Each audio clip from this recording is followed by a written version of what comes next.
Dito sa Papa Dudut Stories, ikaw ay hindi nag-iisa.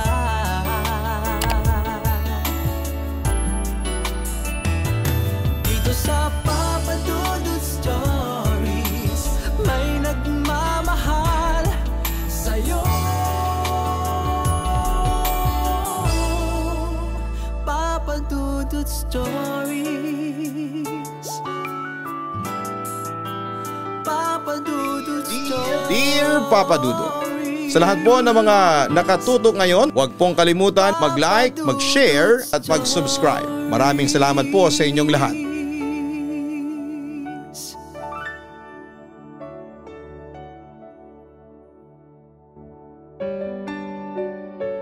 Siguro ay merong magugulat sa inyo dahil isang sundalo ay sumulat sa inyong programa.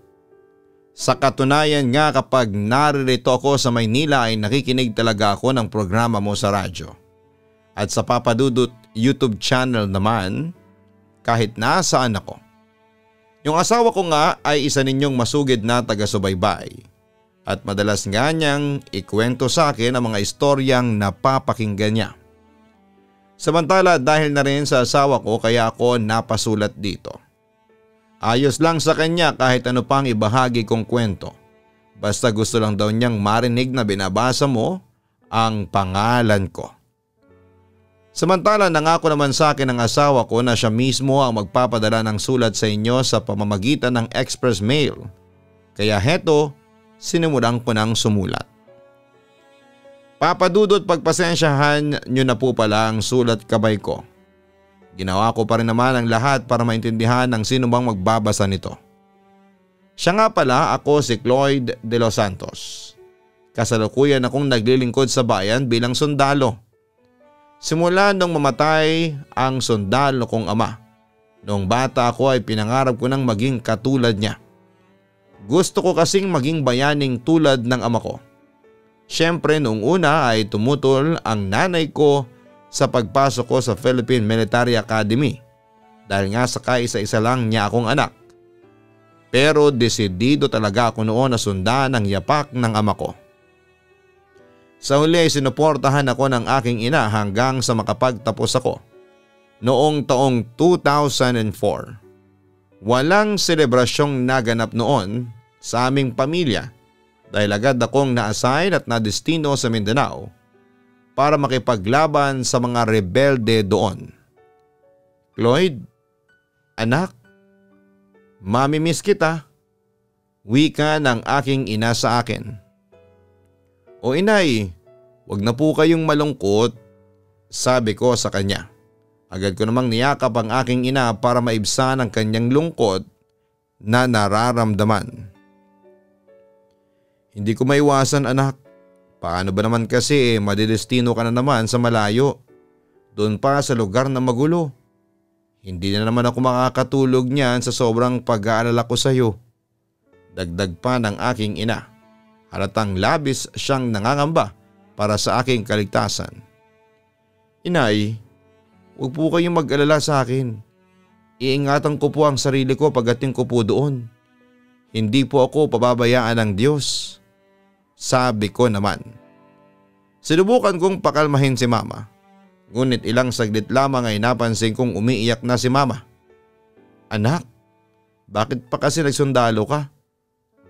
Bakit mo pa kasi sinundan yung yapak ng tatay mo? Tignan mo ang ama mo, namatay sa pagtatanggol sa bayan. Ayaw kong mangyari yon sa'yo. Cloyd, ikaw lang ang kaisa-isang kayamanan ko. Ayaw kong pati ikaw ay mawala pa sa akin. Mangyak-ngyak na wika niya sa akin. Bata pa lamang po ako pangarap ko na pong maging sundalo. Pinangarap ko po na maglingkod sa bayan. Tagapagtanggol ng mga naaapi at tagapagpalaganap ng kapayapaan. At kung sakaling mamamatay man po ako, gusto ko po mamamatay ako dahil sa pagtatanggol sa bayan.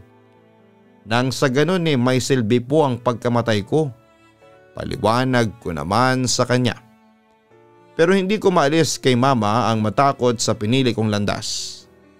Anak, marami namang paraan para maipagtanggol mo ang bayan mo. Hindi lang sa pagsusundalo. Aniya. Nagbuntong hininga naman ako bago nagpatuloy. Inay, sundalo na po ako.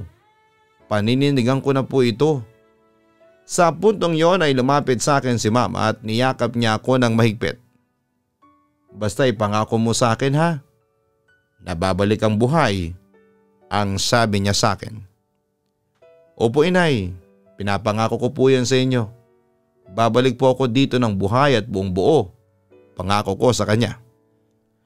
Samantala hindi lang si mama ang labis na nag-alala sa akin ng mga panahong yon. Kasama na rin ang girlfriend ko noon na si Marites.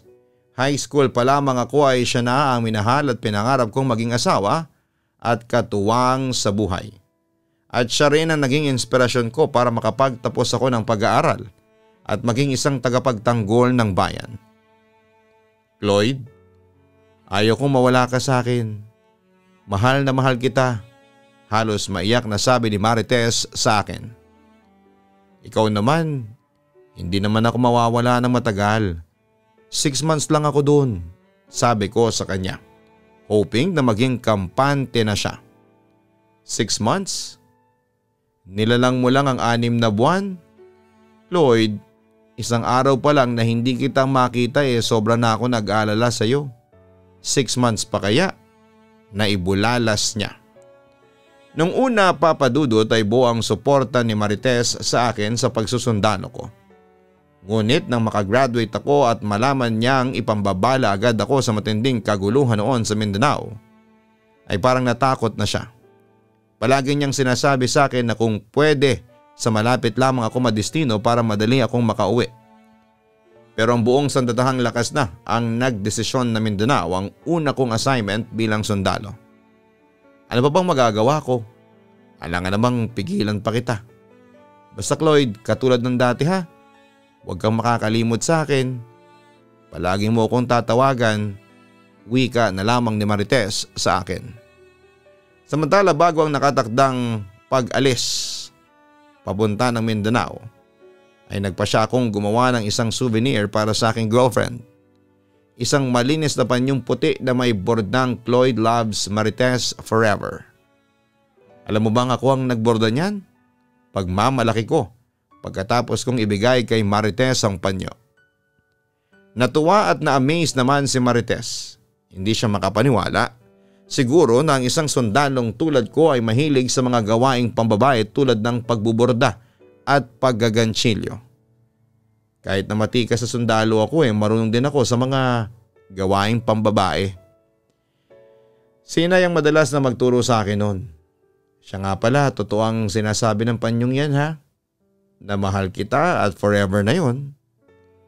Kung sakaling mamis mo ko, haplusin mo lang yung panyo. Para na rin akong nasa tabi mo. Kaya ikaw Marites, huwag ka nang matakot. Huwag ka nang malungkot. Babalik ako.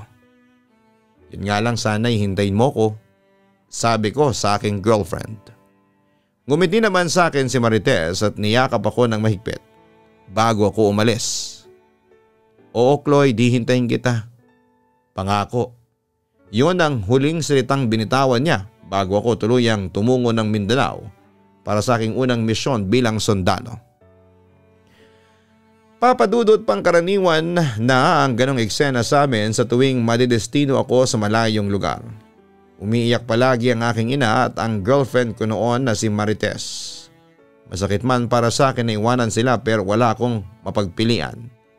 Kailangan ko munang unahin ang tungkulin ko sa bayan samantalang pagdating ko sa Mindanao ay agad akong napasabak noon sa mga rebelding Muslim. At sa kasamaang palad ay inambush noon ang grupo namin. Bagamat nakaligtas ako ay siya namang pagkawala ng ilang mga alaala ko na naging dahilan para mawalan ako ng komunikasyon sa aking ina at sa aking girlfriend. Napadpad din ako sa isang lugar na walang nakakakilala sa akin. Oo papadudot, namuhay ako na parang isang taong grasa. Walang tirahan, walang pagkakakilanlan. Hanggang sa isang taon na noon ang lumipas dahil sa isang aksidente, ay biglang nanumbalik ang aking mga alaala. Papadudot wala akong inaksayang panahon at agad akong umuwi sa amin. Lloyd, anak! Diyos ko, buhay ang anak ko! Halos maiyak sa sobrang tuwa at pag-alala ang aking ina. Hindi siya makapaniwala na buhay ako. "Isang taong ka nang nawala, anak, ano bang nangyari sa iyo?" "Lloyd, akala namin ay patay ka na." "Inay, patawarin niyo po ako kung nawalan po ako ng komunikasyon sa inyo ng 1 taon. Sabi ko sa aking ina. "Ang huli ko lang balita inambush daw kayo ng mga rebelde sa bundok. Kaya pala hindi nakita ang katawan mo. Yun pala tama pala ang kutob ko na buhay ka pala." "Pero teka, ano ba talaga nangyari? Paano ka nakaligtas?" Tanong pa niya sa akin. "Hindi ko na matandaan, inay. Pero may nagkwento po sa akin noong araw daw po na mabaril ako sa bundok. Nahulog daw po ako sa bangin. Tapos may namumundok na nakakita sa akin at kinupkup ako. Pero umalis din ako at nagpalaboy-laboy sa kalye. Nang mga panahong yun ay nagka-amnesia po ako kaya nawalan po ako ng komunikasyon sa inyong dalawa ni Marites. Inay, kamakailan lang po ay nanumbalik ang buong mga alaala ko. Inay, sobra ko po kayong namiss." Halos mangiyak-iyak kong sabi. "Buti na lamang at bumalik ka kasi hindi ko na alam ang gagawin ko, sa totoo lang. Para na nga akong mababaliw." Wika pa ng aking ina. "Inay, siya nga po pala. Bago po ako pumunta rito nag-report po ako sa mga superior ko. At maski sila ay nagulat sa pagbabalik ko. Inay, pagkatapos ng kaunting investigasyon ay pababalikin na po nila ako sa serbisyo." Kwento ko sa aking ina nung araw na yon. "Anak, sigurado ka ba? Babalik ka ulit sa pagsusundalo?" "Lloyd, wag na kaya?" Pag-aalala niya sa akin. "Hindi po pwede yon. Mahal ko po ang trabaho ko. At saka heto lang po ang alam kong paraan para makabawi po ako sa pagkasakripisyo sa akin ni Itay noong bata pa ako. Itutuloy ko pa rin ang pagiging sundalo." Paliwanag ko. Pero hindi pa rin mapalagay ang aking ina at gusto na niya akong patigilin sa pagsusundalo. "Binigyan ka na ng Diyos ng pangalawang pagkakataon para mabuhay, anak. Huwag mo nang sayangin pa ito. Lloyd, nag-aalala ako. Baka kasi sa pangalawang pagsabak mo ay hindi ka naswertihin. Anak, baka ikamatay ko na kapag nangyari pa yon. Ang masama sa pangalawang pagkakataon." Paliwanag naman niya sa akin. Niyakap ko ang aking ina para mawala ang kanyang pangamba sa loob ng kanyang dibdib. Naniniwala po ako na hindi po ako pababayaan ng Panginoon sa susunod kong pagsabak bilang sundalo. Inay, magtiwala po kayo sa akin. Kahit na ano pong mangyari ay hindi ko po kayo iiwanan. Sabi ko pa sa kanya. Pagkatapos noon, Papa Dudut, ay agad akong inasikaso at pinakain ni Mama. Doon ay marami siyang ikinuwento sa akin, mga pangyayaring naganap habang wala ako. "Siya nga po pala, inay. Kumusta na po si Marites?" Tanong ko sa aking ina. Napansin kong natigilan si Mama at tila ayaw nang pag-usapan pa ang girlfriend ko. Pero nag-insist ako, kaya sumagot na rin siya sa aking tanong. "Anak, huwag mo nang hanapin pa si Marites. Kalimutan mo na siya." Bigla na lang sabi niya sa akin. Siyempre, Papa Dudut, ay nagtaka ako sa kanyang sinabi, kaya lalo ako nagdemand ng kasagutan. "May iba nang mahal si Marites. Nagpakasal na siya sa ibang lalaki." Pagpapatuloy pa ni Mama. Nang marinig ko yon ay nanginig ang buong katawan ko. Para bang nawalan ako ng lakas at kaluluwa nang malaman kong iniwan na ako ng babaeng pinakamamahal ko. Tumigil ako sa pagkain noong araw na yon at hindi ko napigilang lumuha. "Inay, nangako po siya sa akin na hihintayin po niya ako at mamahalin po niya ako habang buhay." Wika ko habang inaalala ang sumpaan naming dalawa noon na ako lang ang mamahalin niya at hahangaring makasama sa panghabang buhay. "Kaso'y matagal kang nawala. Inakala niyang patay ka na." Pagpapatuloy ng aking ina. "Alam kong masakit para sa iyo na mawala si Marites sa buhay mo, pero wala ka nang pagpipilian. May iba na siyang mahal kaya kailangan mo na siyang pakawalan. Kalimutan mo na siya, Lloyd. Hindi siguro siya ang babaeng para sa iyo." Papa Dudut, gusto kong magalit noon kay Marites dahil hindi niya tinupad ang pangako niya sa akin. Bakit po nagawa sa akin yun ni Marites? Sabi ko habang masama ang aking loob. Hindi mo siya masisisi anak. Tao lang siyang katulad mo. Naghahanap din siya ng pagmamahal at hindi yon maibibigay ng isang taong patay o inakalang patay na. Paliwanag pa ng aking ina. Inay, sino po ba ang napangasawa ni Marites? Tanong ko pa. Ewan ko kung kilala mo, pero Jong ang pangalan ng lalaki.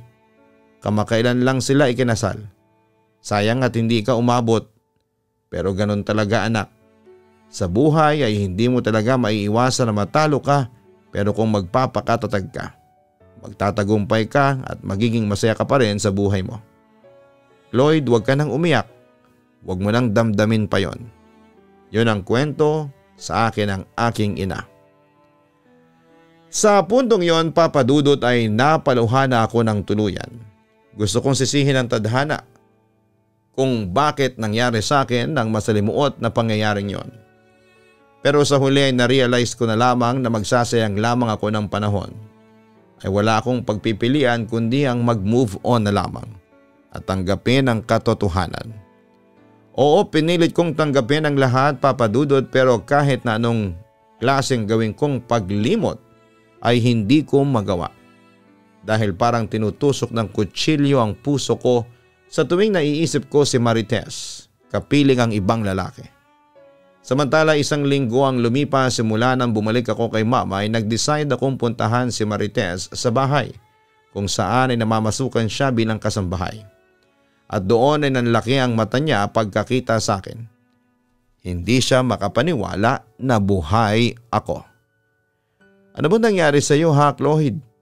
Bakit ngayon ka lang nagpakita?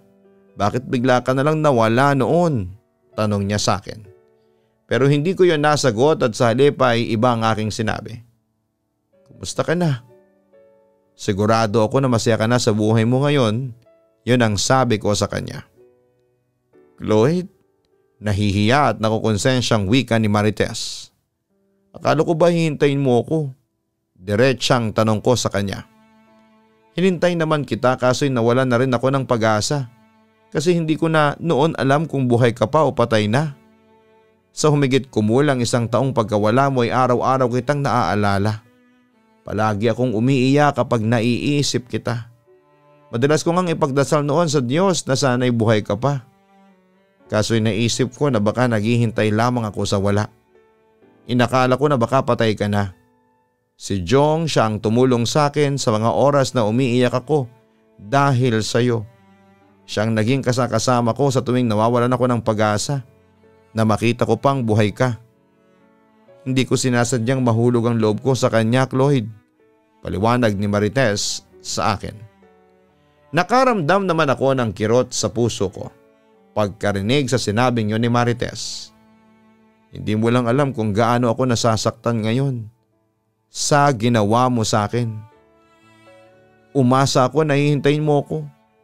Pero sa kabilang banda ay alam ko na nagkamali ako kasi hindi ako nakapagparamdam sa iyo ng 1 taon.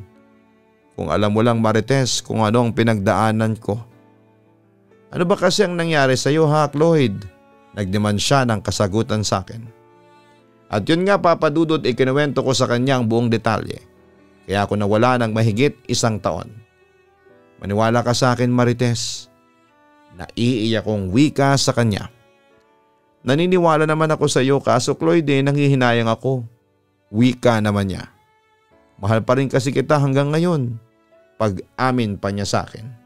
Nanlumo naman ako sa aking narinig.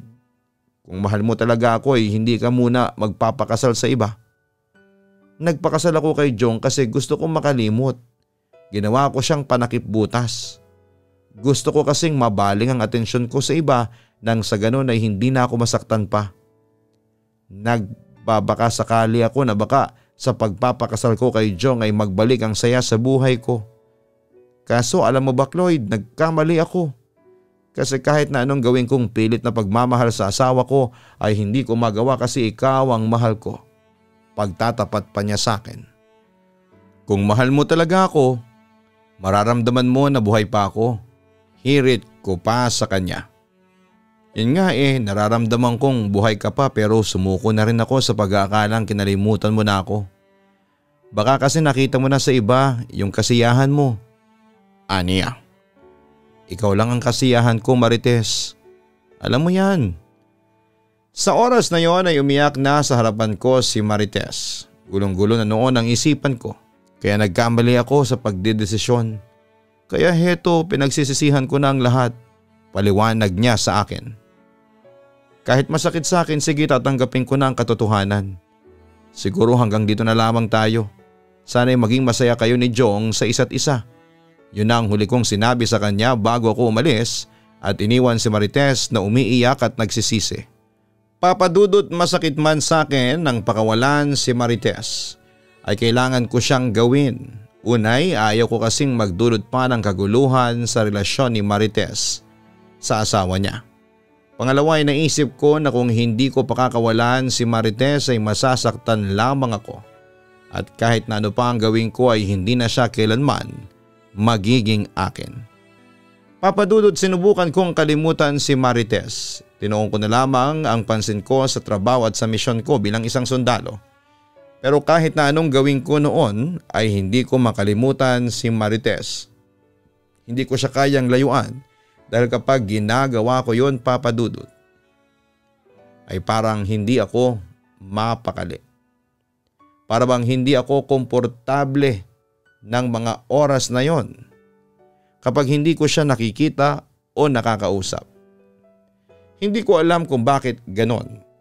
Kaya tuloy wala akong mapagpilian noon kundi ang hayaan na lamang ang sarili ko na mapalapit kay Marites. Samantala isang araw ay hindi sinasadyang nagkita kami ng aking ex-girlfriend sa isang lugar kung saan ay madalas kaming magkasama noon. Siya nga pala, balita ko ay ididestino ka na naman sa malayong lugar. Tanong niya sa akin. Oo, sa bandang Sierra Madre. Alam mo na, maraming kasing rebeldeng komunista doon. Pero hindi naman kasing bagsik tulad ng mga rebelde sa Mindanao. Sa Makalawa na ang alis ko, kwento ko sa kanya. Ilang buwan ka doon? Sumagot naman ako kaagad.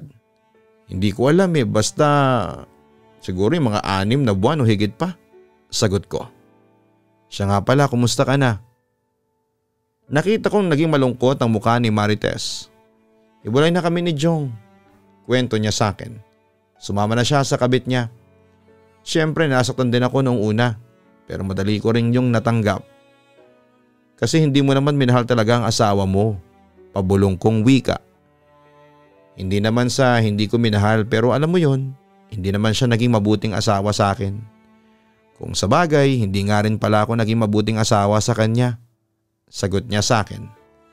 Marites, mahal mo pa ba ako? Diretsang tanong ko sa kanya. Tumango naman siya bilang sagot. Hindi pa rin nagbabago ang mga nararamdaman ko sa iyo. Bakit ikaw ba? Hindi agad ako nakasagot.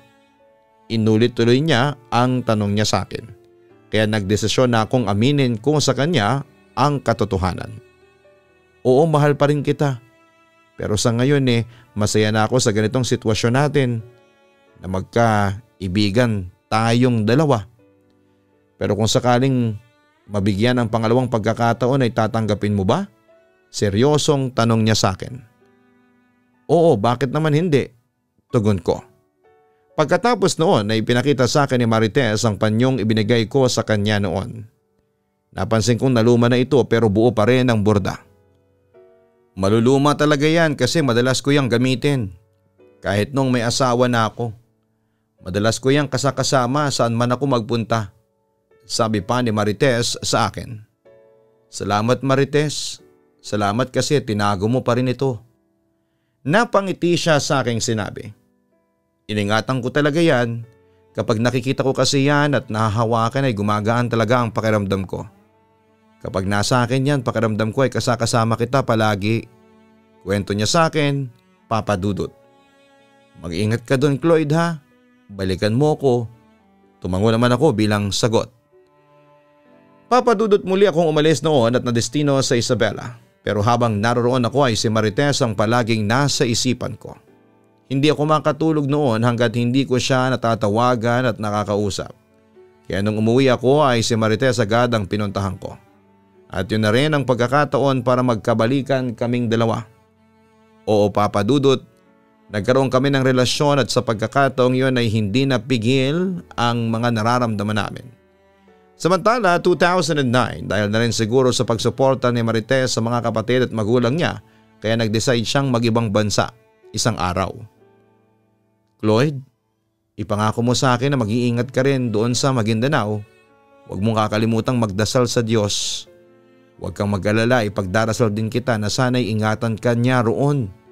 Pamamaalam niya sa akin bago siya lumipad papunta ng Singapore. Bakit pa kasi kailangan natin magtrabaho sa malayong lugar? Tanong ko sa kanya. Ganon talaga. Ikaw may obligasyon ka sa bayan. Ako naman ay may obligasyon din ako sa mga magulang ko. Naroon kasi sa Singapore ang oportunidad. Sagot naman niya. Samantala bago siya umalis ay meron ulit akong ibinigay sa kanyang regalo.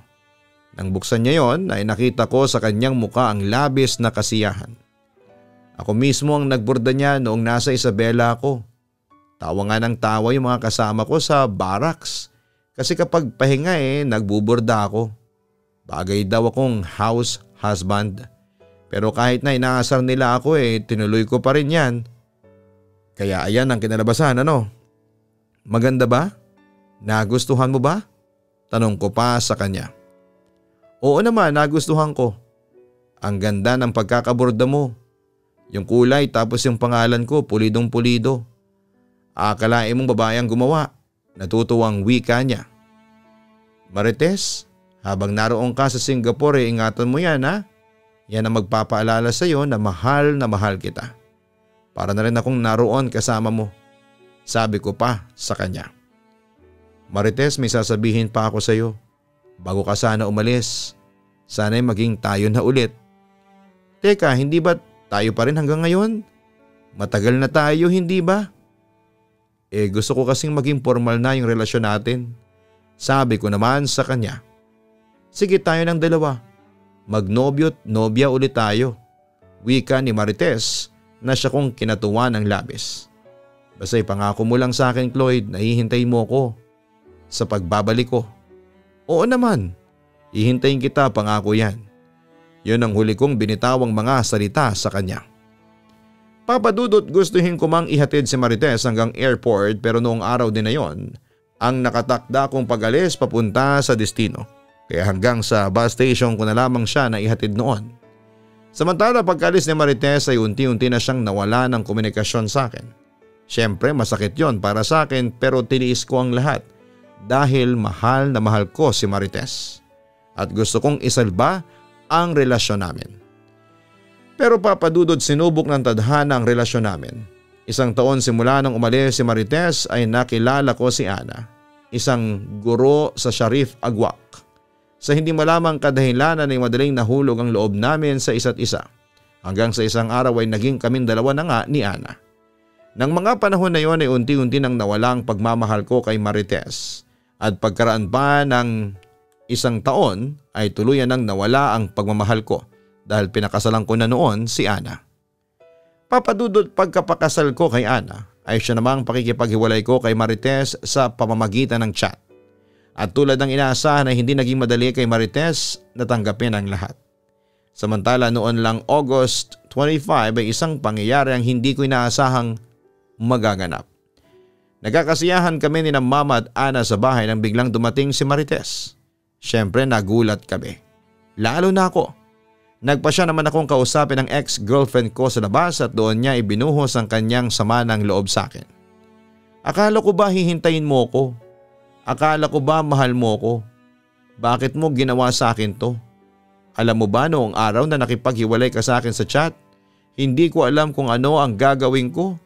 Halos mamatay ako noon sa sobrang lungkot at pag-iisip. Sobra akong nanghinayang sa mga plano natin. Pagkatapos ng lahat, mauuwi rin pala tayo sa wala. Wika niya sa akin habang umiiyak. Marites, minahal naman kita. Kaso'y dumating si Ana sa buhay ko. Hindi ko inakala na mas mamahalin ko pa pala siya kesa sayo. Marites, patawarin mo ko kasi nasaktan kita. Paliwanag ko sa kanya. Huwag kang mag-alala. Hindi ako galit sayo. Kaya lang ako pumunta rito para mangumusta at bumati ng best wishes. At saka narito na rin ako para isauli ito. Pagkatapos noon ay binalik niya sa akin ang 2 panyong niregalo ko sa kanya noon. Ano pa bang silbi ng mga panyong yan? Kung wala rin naman tayo. Kapag nanatili pa kasi yan sa akin ay malulungkot lang ako. Gusto ko na kasing makapag-move on. At sa tingin ko ay hindi kita makakalimutan hanggat nasa akin ang mga panyong yan. Wika pa ni Marites bago siya tumalikod at iniwan akong mag-isa sa labas. Tinitigan ko naman siya hanggang sa maglaho na siya sa aking paningin. Papa Dudut, doon ay tuluyan ang nagsara ang yugto sa amin ni Marites. Bagamat nakaramdam ako ng kaunting guilt ay wala na rin akong magagawa dahil mahal ko ang aking asawa. Simula noon ay hindi na nagparamdam sa akin si Marites. Wala na rin akong balita sa kanya hanggang ngayon. Samantala 5 na ang anak namin ni Ana at kasalukuyan siyang buntis ulit ngayon at naghihintay ang December sa magiging bagong bunso namin. Masaya na rin kami ni Ana at naniniwala kami na kami talaga ang tinadhana na magkasama hanggang kamatayan. Papa Dudut, hanggang dito na lamang ang sulat ko. Maraming salamat po sa pagbasa. Muli ay maraming salamat sa inyong lahat. Pagpalain kayo nawa ng Panginoon. Lubos na gumagalang, Cloyd. Maraming salamat, Cloyd, sa pagbabahagi mo ng iyong kwento sa Papa Dudut YouTube channel. Una sa lahat ay gusto kong malaman mo na saludo kami sa iyo bilang sundalo at tagapagtanggol ng ating bansa. Sa kabila ng iyong mga pinagdaanang pagsubok sa pakikibaka, ay nanatili ka pa ring matatag at may pagmamalaki sa iyong napiling propesyon. Samantala ay maraming aral ang iniwan sa amin ang kwento ninyo ni Marites. Lalo na't madalas kayong in long distance relationship. Alam nyo mga ka-online, isa talaga sa sangkap ng tumatagal na LDR ay tiwala sa inyong partner. Pangalawa ay katapatan ng mag-isang irog sa isa't isa. Tiwala at katapatan ng 2 elemento ng isang successful na LDR. Kung walang katapatan ay madali kayong mahulog sa tukso at pag-aagam-agam. Maaari ding may contribution din ang tadhana kaya hindi naging matagumpay ang kanilang relasyon.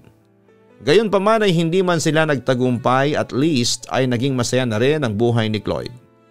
May palagay na rin tayong naka-move on na si Marites dahil ilang taon na rin naman ang lumipas. Sana'y masaya na siya sa bagong yugto ng kanyang buhay at para naman sa iyo Cloyd, God bless at sa iyong buong pamilya. Naway ingatan ka ng Panginoon sa iyong mga misyon bilang miyembro ng sandatahang lakas ng ating bansa. Hanapin ang Kaistorya YouTube channel para sa mga nakakatakot na kwentong horror at ang Papa Dudut Family para manalo sa ating mga kada post, no? Maraming salamat po.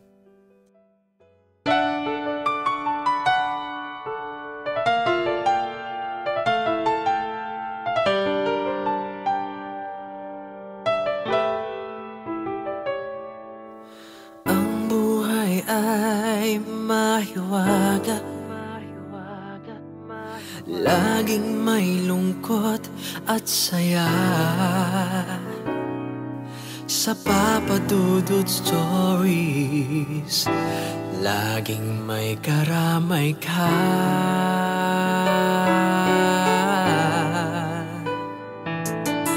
Mga problemang kay bigat, ay pakikinggan ka. Sa Papa Dudut Stories, kami ay iyong kasama. Dito sa Papa Dudut Stories, ikaw ay hindi nag-iisa.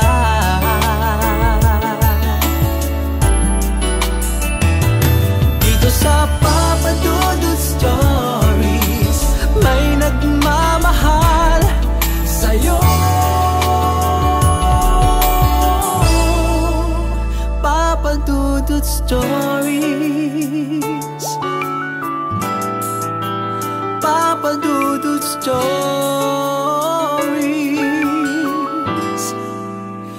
Papa Dudut Stories.